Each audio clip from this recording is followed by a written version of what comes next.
everybody, my name is Michael Clarida. I'm an illustrator with about 20 years of experience working for clients like Disney, Universal, Warner Brothers, Pixar, and Lucasfilm Limited, as well as Marvel Entertainment and DC Comics.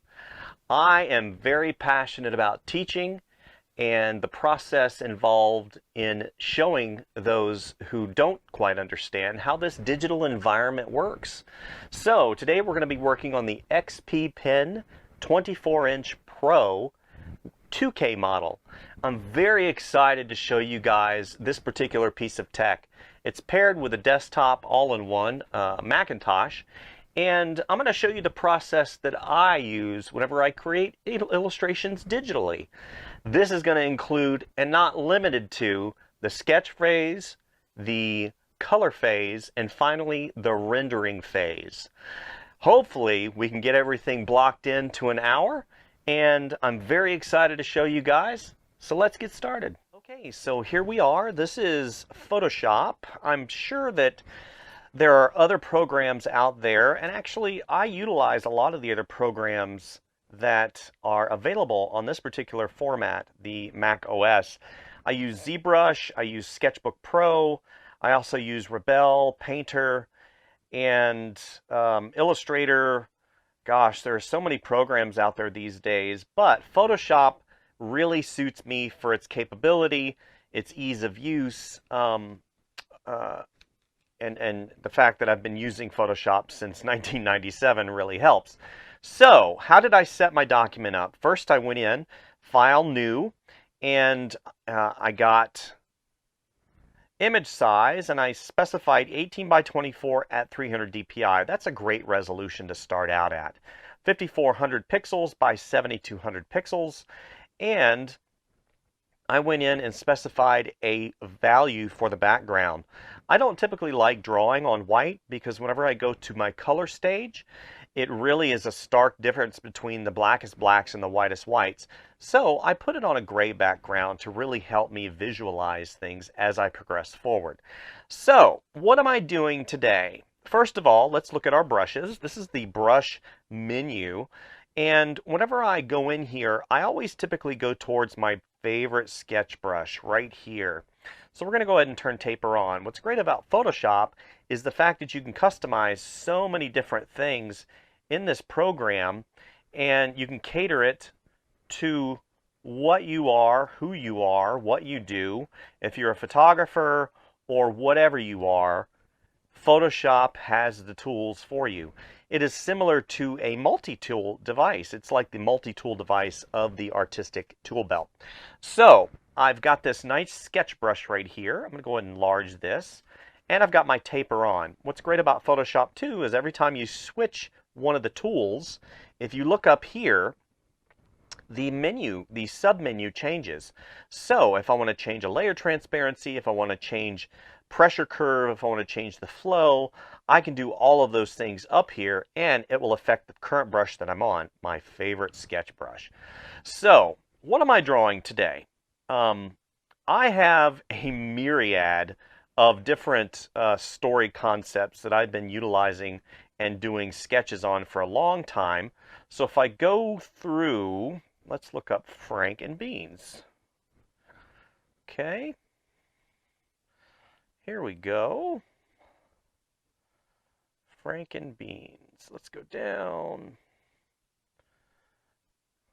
Okay. Frank and Beans. Here we go. So, this is my character right here. He's an alligator. This is Beans. And what's great about him is the fact that he's got a free spirit, and he's an explorer, and he does a lot of things that are kind of outside the normalcy box. His counterpart, here he is again. See, here he is. And his counterpart is Frank. Frank is a very large Russian grizzly bear. So as you see, Beans has got a free spirit. He's from the swamps of Louisiana. And Frank, he's got kind of a solemn. He's had a lot of experience in the world, and he just loves the small things in life. Whereas Beans is really out there and he just loves to have fun. Beans does not like spiders though. So again, you can see his free spirit. I just love drawing this character. He's so much fun. These are all traditional illustrations, and I have done quite a few digital illustrations of him, but today we're going to be exploring the whole sketch process. So what is the sketch process? The sketch process is that process that I utilize whenever I'm creating a piece of art. So here is your blank canvas. And honestly, this can be really foreboding for a lot of people, especially if you don't really understand how to format things and put things on a page. What's great about this this huge screen, this 24-inch 2K screen, is I've got a lot of real estate to explore. So I'm not sitting there sketching on a small tablet, you know, either phone sized or something like that. I've got this great piece of real estate I can go in and start having fun. And that's what's great about digital illustration is you can go in and you can start blocking things in really quickly, right? And just having a lot of fun doing it, you know? Beans being an alligator, he's got this huge bulbous belly, and then it's got this tail that comes down, and it wraps around, and it comes up.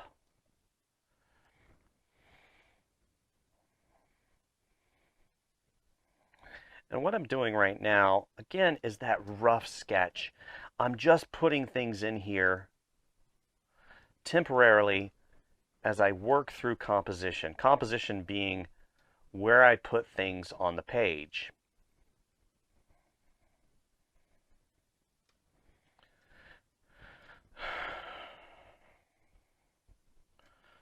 And trying to figure out exactly what I want Beans to be doing. So Beans, again, is a free spirit. He's an explorer. So I think we might do an explorer illustration. I love being outside. It's one of my favorite things to do. It's kind of a dichotomy of who I am as an artist because, you know, being an artist, you have to basically be inside all the time.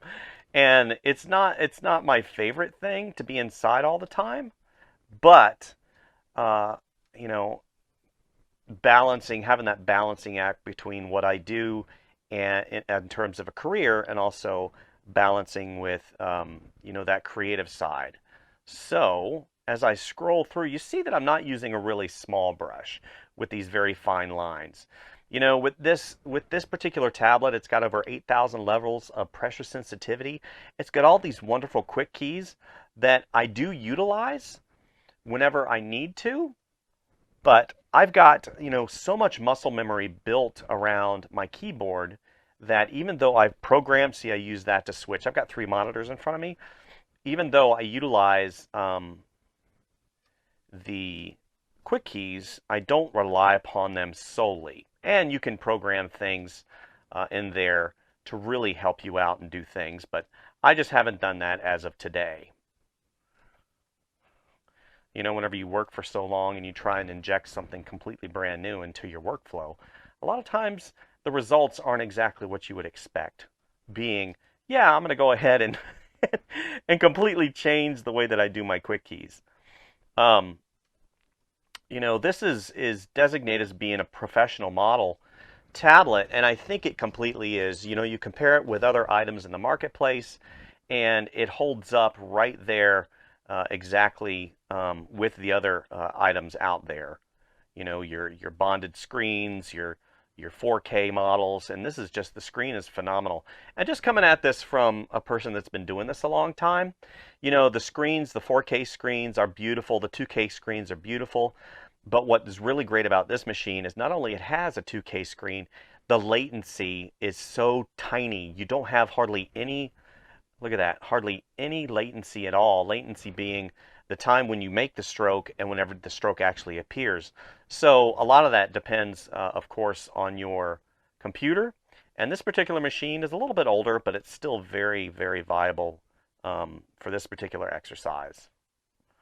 So what I'm doing now is, you see, I'm basically mapping out where things are going. See, I'm going to give him a hat. He's got to have one of those explorer hats, right? Even though he's an alligator.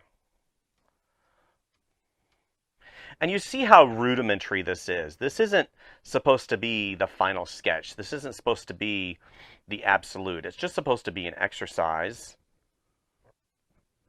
in the direction of which I'm going. So his arm comes here, and then you have this arm that reaches up. Actually, that's a little bit too big. So let's go ahead and make that smaller.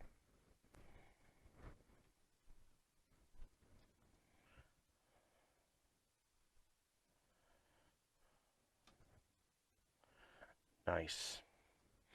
And see, what's going to end up happening is this. So, and I have to put you guys on time lapse because of the whole process. I wanted to keep all of these talking moments to about 10 minutes each, and the rest is going to be time lapse. So in the sketch phase, what I'll do is I'll map out and I'll get all of my basic shapes in. And you can basically tell he's on some type of rock, right? As this comes up, and maybe we'll have some plants. And then we'll have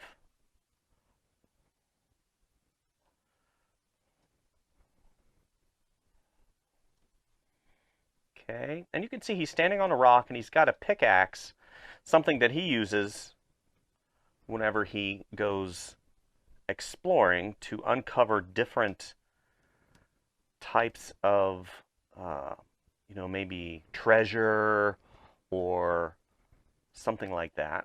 So let's go ahead and have this down just a little bit because his arms aren't that long. So, okay.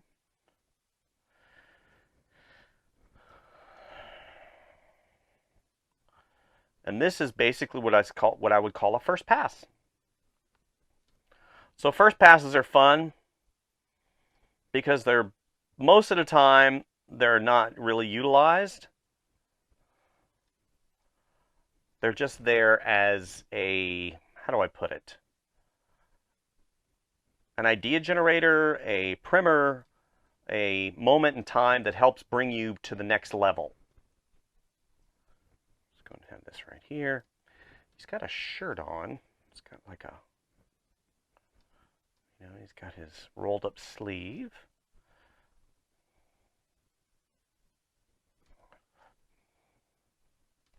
He's got his spines. It's kind of in a 3/4 view. So if you notice, and this is one of the things I wanted to do before I went to time lapse, is in terms of placement on the page, he's not, let's do this. He's not in the center, even though he is the subject. I've got him placed to the left, just slightly, because I want balance. Balance being, this whole ideal of the rule of thirds. You want your subject matter in areas to help direct the eye line of the viewer. So I've got this intersection. You want your subject matter on these intersections of these little, this grid pattern. So I've got him basically on this quadrant right here and on the intersective lines. So as I go through, what I'll do is I'll start balancing. I'll start like right here. I have this element right here in this quadrant. So then I want something over here in this quadrant, the plants. And maybe even if I go so far as to have a bird right here, Beans has his best friend is Frank, but there is a bird, and his name is Alexander. So if you look, already I've got balance. So I've got this large area right here. It comes down, and you have this curve that comes up, and it directs your eye line right to Alexander. And then as you come up, you intersect again with Bean's face. And then you have this curve right here, which acts as a framing element. So all of this acts as a framing element in the context of the illustration. That, instead of just doing a character, I want to tell a story. That's important whenever you do illustration work, and concept design and character design for games. Telling that story is extremely important. You might not have all the things that you need. Make this a stick.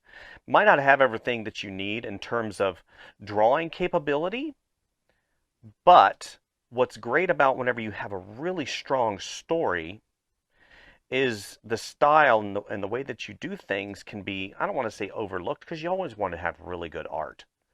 But story is key. Story is the absolute key to a successful illustration.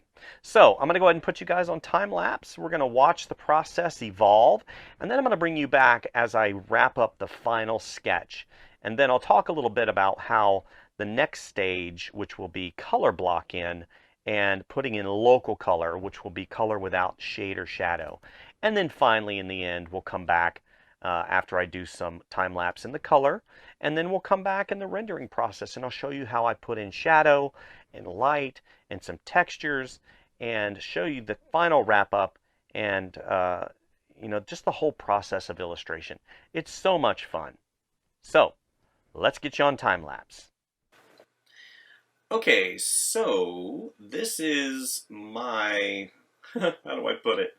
It's a very messy, loose sketch. So as you see, I'm slowly progressing towards getting a composition and a fine line that I'm comfortable with, and utilizing all the tools that Photoshop has to offer, from cut and paste to the move tool to the warp tool. All of those are definitely at your disposal in this digital environment. Using these wonderful digital tablets. Now, what you see me do just then was I went ahead and put my initial sketch on a transparency layer, and I adjusted the opacity down to about 35%, to where I can go back and use that initial sketch as a base layer for me to reference as I progress through my thoughts involving this illustration. So you'll see me change a few things, change a few helmets, I'll change some other elements here and there, eye positioning, mouth length, and all those things really are part and parcel to the illustration process. My first idea initially was my first sketch, but as we all know, and a lot of times my first idea isn't the best. So as I progress forward and I progress through, I'm using all the tools, like I said, that Photoshop and the tablet offer for me to go ahead and get a composition that works for me. Changing the expression, all of that stuff definitely is something that I can do as I go forward. I haven't quite made it to the final line yet. I'm still working out some of those details. And, this illustration took a little while. And that's definitely something that you have to remember. Even though these digital tools work incredibly well, you always have to remember that it does take time. Sitting down at the desk, sitting at your computer, and just hammering out these illustrations, hammering out these ideas. It does take time. So yeah, what I'll do is I'll just go ahead and give you guys some tunes that you can listen to as I progress through. And if I see something that I need to make some comments on, I'll pop right back in. So enjoy the process.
Okay, so this is where I start putting in sort of my final line. Even though, at this particular point in time, I was like, yeah, I'll just put in another line and then I'll go over it again. I realized that, my time, I don't have, you have to adjust, and how much you want to really show. And that's me getting reference from my character. And how much you really want to show, because at the end of the day, the line is there, but it doesn't have to be perfect. That's another thing. Finish, not perfect. That's a statement that I really adhere to in my illustration career, even though it's important for you to have perfection according to your standards. But the reality is a lot of times, a lot of that gets overlooked, or it doesn't really, I don't want to say it doesn't matter, but it does. But you kind of have to gauge how much effort and how much quality, not quality, how much time you put on a specific piece, because you want to be able to finish it. I can't tell you how many times, in my career, I've seen so many different pieces that were never finished because the artist couldn't balance perfection with time, and, the understanding that, time is important. It's time spent, it's time earned, it's time away from your family, it's time sitting at the desk, it's just time. So that's kind of where I'm at. I'm like, yeah, I'll make it, it'll still be kind of loosey-goosey, which will be, again, towards the whole look of the piece. I don't want it to be super polished. I want it to have some character to it. A lot of times that polish will destroy. It'll look, there's a terminology called overdone, right? It's overdone. We always think that's acting. You're overacting or you're over-singing, and that happens too. But you can look at a piece and definitely say that it's overdone. I used to have an art director that said, because I would really put a lot into the piece, he goes, man, you really put some love in here, didn't you? Yeah, and then that's another thing, you put your heart and soul into a piece, and then somebody doesn't like it, and then you destroy it. That's why you have to balance and make that time work for you. So that's kind of what I wanted to say. We're in the halfway mark here, so just keep watching, and hopefully you'll enjoy the music.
Okay, so I wanted to stop really quick just to explain what stage I'm at. So if you remember, we started out with this rough sketch. I've changed a couple things. Instead of him holding a pickaxe, now he has a torch, and he's in sort of a cave slash swamp environment. And of course, he is exploring. Let's go ahead and boost up the opacity on this. You can see my initial sketch, and I went ahead and did a final sketch. So you can see I've tightened things up quite a bit. I've got some variation of line weight, and just overall tighten things up a little bit more neat and tidy. And I added this element right here, which I'm going to go ahead and push that back a little bit. You can see the further I push it back, it pushes him forward, it brings him forward. And ultimately, if you saw in the time lapse, what I've done is now, I'm going to go ahead and reverse him a little bit. You can see what's going on. So he's exploring, and he doesn't even realize that there is a nefarious creature behind him. And I've put a little bit of a lighting element back there too. And I've blurred it to push it back. And whenever I start blocking in the color on him, which is what this is going to be right here, let's go ahead and get rid of the highlights, get rid of that.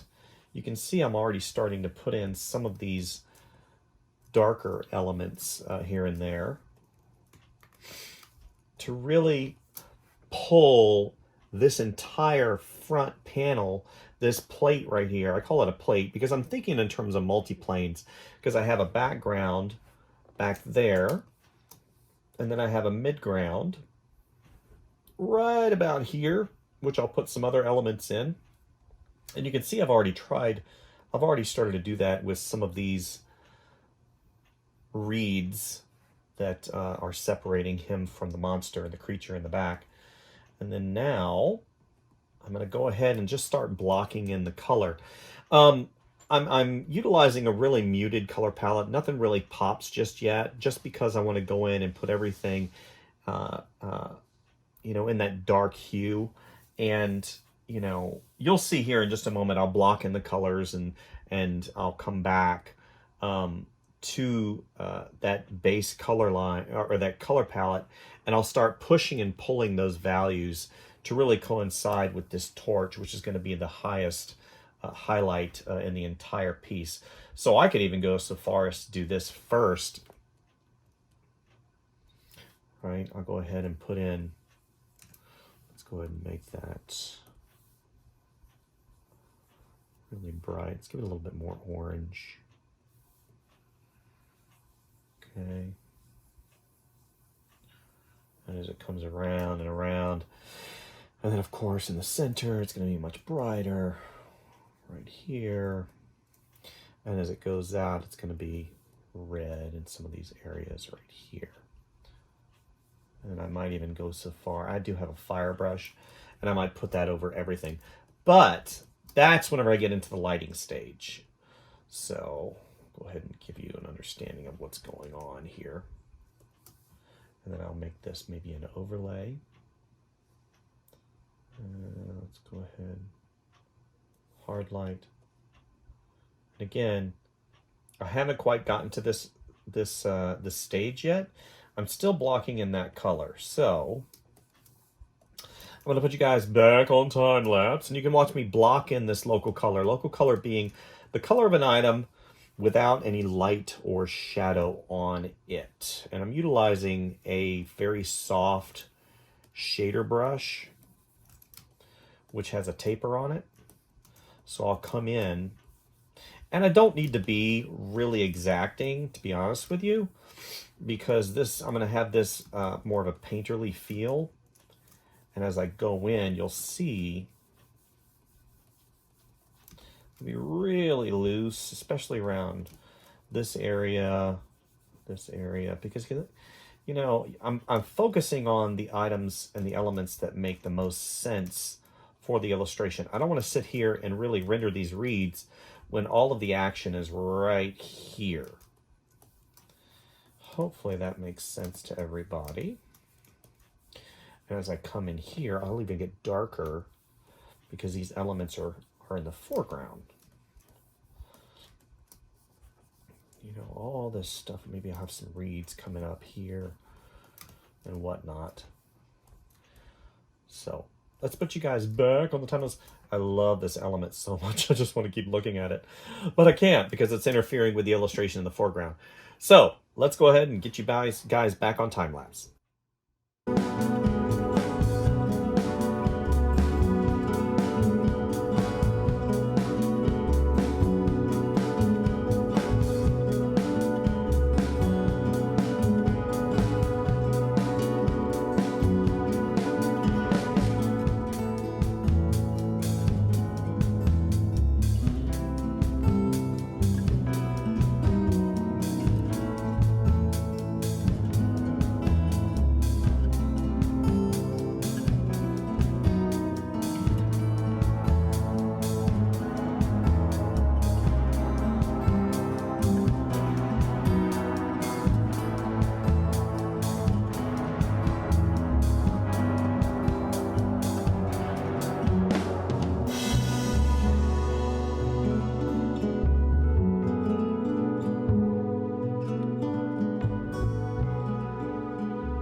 And here's where we're currently at. So I went ahead and blocked in the color, and I put in some simple shadows with a little bit of texture.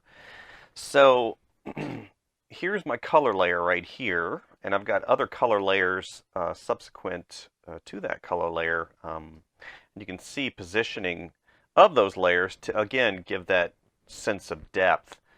And now what I'm going to do, I've just put in some simple shadows. I went ahead and did a clipping mask over my color layer on my character here, and I've adjusted to multiply, and now I can adjust as needed for the opacity.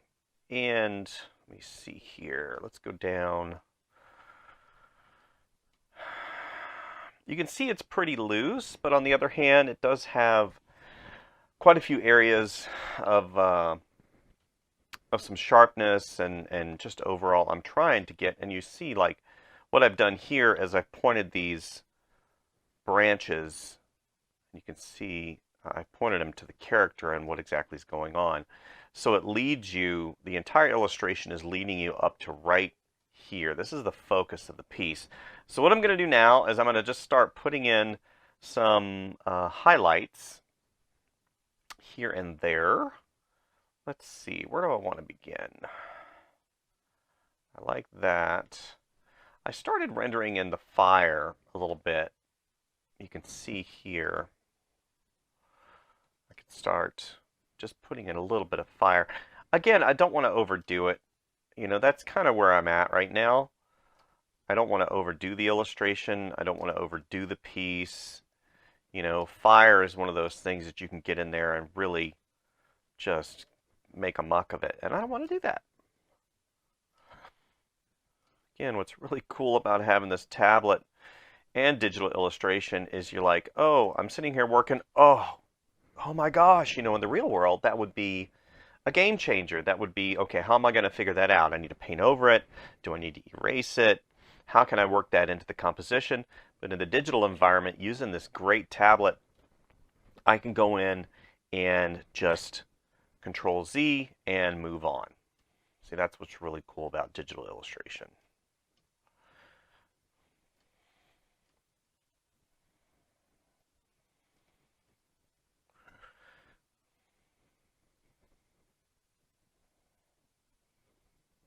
Very random, because fire is quite chaotic, but it is very beautiful. If you ever watch fire near a campfire, you can definitely relate. Okay, let's have a couple little items kind of falling down here and there. And we got some coming up.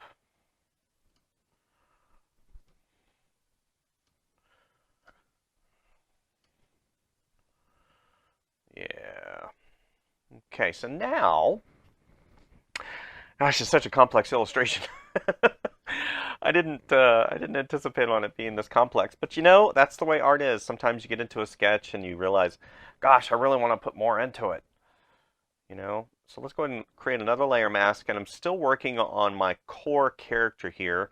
So I'm going to choose a highlight color. I like this highlight right here. So I just took my eyedropper, I eyedroppered it, and since this is on a clipping mask, it's only going to affect the color, but it's on a layer, and I'm going to go ahead and put it to overlay, and as you see, it gives a real nice, brilliant highlight. So what I can do is I can go in, I can just start putting that highlight in.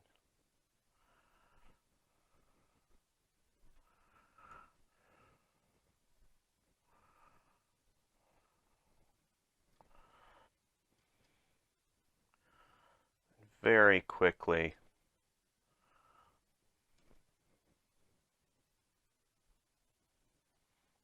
I can start putting in some of these, a bit of a highlight on this bag. And as light is dissipated, because here in just a moment, I'm going to put in what's called an atmospheric. And an atmospheric is like fog or particulate matter or dirt or swamp gas or something along those lines. So even that helps out a lot. Go ahead and put a little bit of highlight on him.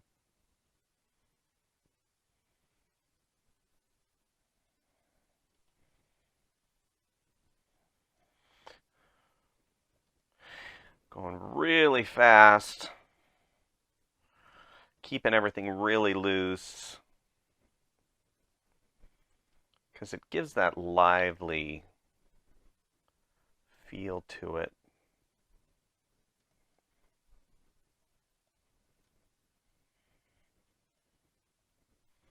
And you do get some reflected light. So like back here, I'm going to get some of that light. Even on these right here. I'm going to get a little bit of light play. Okay. Nice. Let's go ahead and do this. Have that eye shine right there.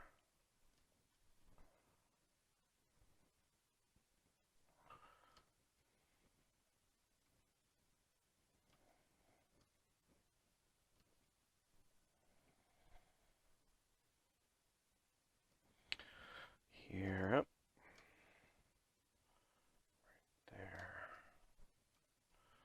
Okay.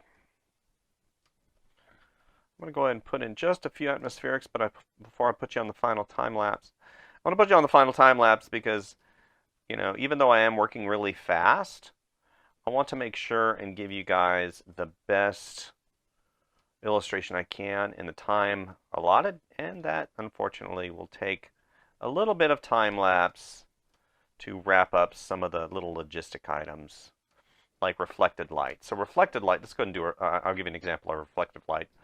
So as you see, you have all these highlights back here that are cooler. This is a warm highlight. We're going to contrast with some cool. So I'm going to go ahead and add a third clipping mask on top of my color layer. I'm going to choose a cool, purpley, no, we're going to go blue, kind of bluish green, right around there. And then, as you see, I'm just going to start putting in a little bit of that cooler reflective light. Maybe something, you know, down below is reflecting. You see even that. See, then we're going to put it down here because it contrasts that reflected light. It contrasts that warm hue, and it gives it just, it reaffirms just a little bit more that form that we're trying to accomplish. See, just a little bit more here and there. Here.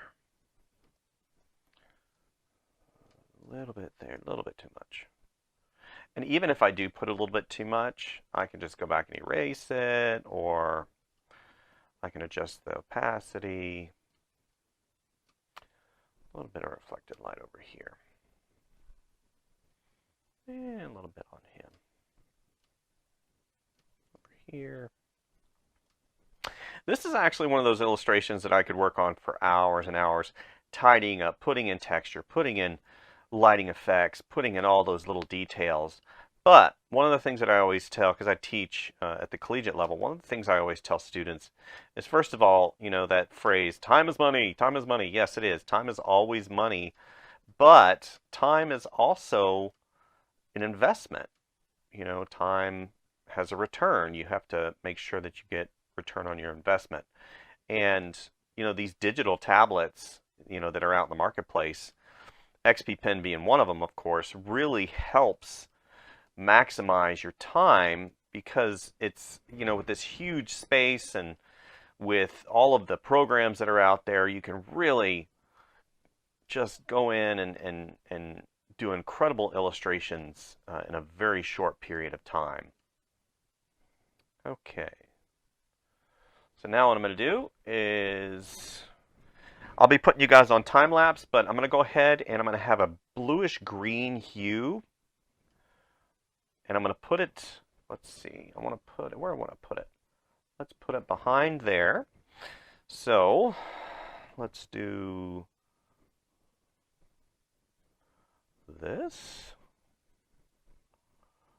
This is what is known as an atmospheric. So I'm going to go ahead, and anytime you put some type of an opaque light color on top of other color, it basically will kill the color.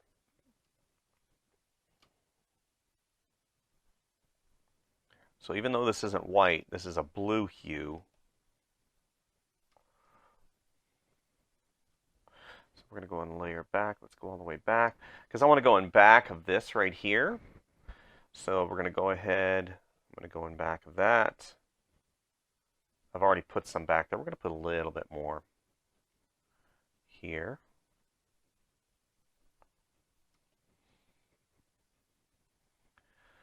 Okay. And as you see, the first, you know, take on the illustration, it's like, oh, there's an alligator and he's got a buddy. And then as you start looking, you can see there's a creature in the background. Sinister.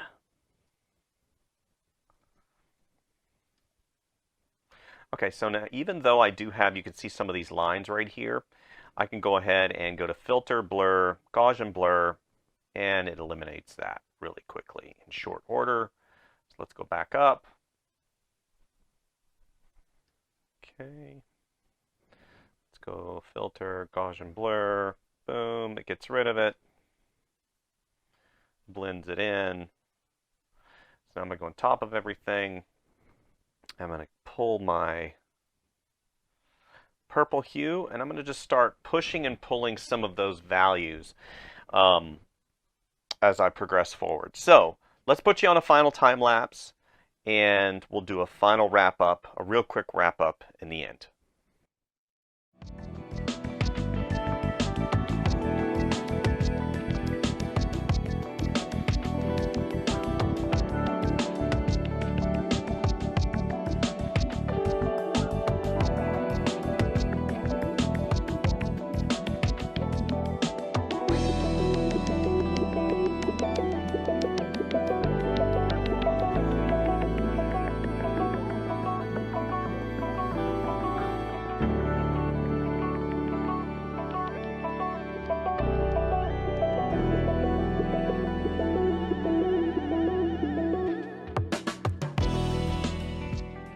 And this is kind of the final wrap up. What I'm doing right now is I'm going back and with my blur tool, and I'm just blurring some of the elements that I want to push in terms of, you know, focus.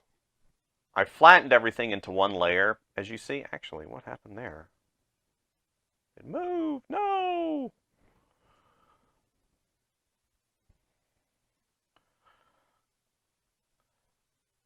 Just hold on just a second here. Okay, we're fine. Okay, so that's what I'm doing. Let's go back. Is I'm blurring. So you see, like on the certain edges that I don't want to really pop out, I've already blurred this hand pretty well. Just some of the stuff that is a little bit further in the distance, I don't really care for it to be popping through. So, like the bottom, like that plant right there. Right there, maybe that edge. And again, it helps establish form being height, width, and depth. You know, I teach, like I'd said before, and I always say one of the biggest hurdles that artists have is understanding the concept of form. Even though, it's so funny, and I explained this to him, even though, you know, we live in a three-dimensional world, whenever you start involving drawing, or not involving drawing, whenever you start to try to draw, you're looking at something three-dimensionally, and then you're trying to make it, and you're putting it on a two-dimensional surface, trying to make it look 3D. That's a hard concept to wrap your head around. And then if you if you inject some type of software, or if you inject, you know, some type of medium that you don't quite understand, watercolor or something like that, then suddenly it becomes very frustrating. So that's what I'm basically doing, is trying to establish a little bit more form here by blurring things, especially on him. He's got some details that are really nice, but then some details just, I don't really want you to care to see, right? All right.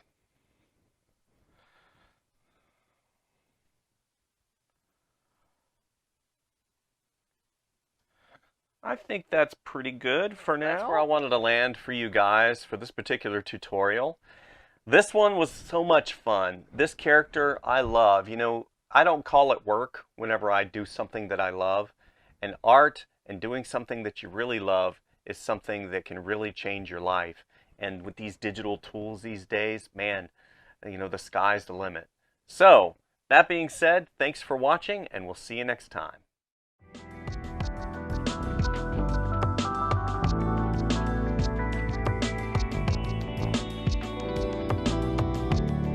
XP Pen is a professional and reliable brand of graphic tablets, pen display with 15 years of brand history. We have expanded our business and influence to a global range and set up our own research and development, production, sales, marketing, and customer service teams. Creating value for users has always been a principle we uphold. For this reason, we have developed rich product lines for different users' demand. Star Series for entry-level users. This series is much budget-friendly, while can meet the basic needs of painting, online teaching, and online meeting. Deco Series and Artist Series for advanced users. This series provides upgraded function and performances with affordable price. Deco Pro, Artist Pro, and Innovator Series for professional users, providing users with the ultimate using experience. XP Pen products are now widely used in various fields, distance education, and interacting meetings. Virtual art. More than 2 million users around the world are using our product.